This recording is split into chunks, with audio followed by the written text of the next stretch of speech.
বাংলাদেশের প্রথম নারী প্রধানমন্ত্রী ও 3 বারের সাবেক প্রধানমন্ত্রী এবং বাংলাদেশ জাতীয়তাবাদী দলের চেয়ারপারসন খালেদা জিয়ার মৃত্যুতে গভীর শোক প্রকাশ করে সংযুক্ত আরব আমিরাত বিএনপির উদ্যোগে খতমে কোরআন, বিশেষ দোয়া মাহফিল ও স্মরণ সভা অনুষ্ঠিত হয়েছে।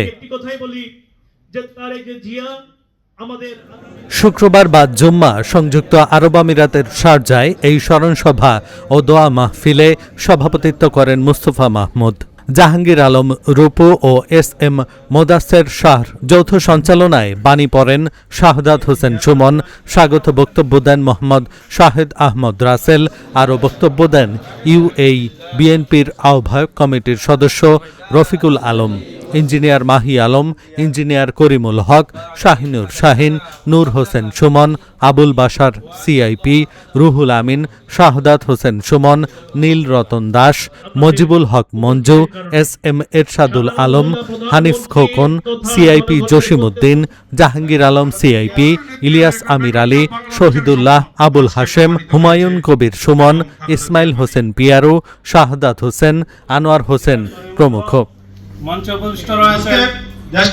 প্রায় ৩০ জন হাফেজ মাওলানার মাধ্যমে খতমে কোরআন শেষে আয়োজিত আলোচনা সভায় বক্তারা বেগম খালেদা জিয়ার বর্ণাঢ্য রাজনৈতিক জীবন ও দেশের গণতন্ত্র রক্ষায় তার অবিস্মরণীয় অবদানের কথা স্মরণ করেন।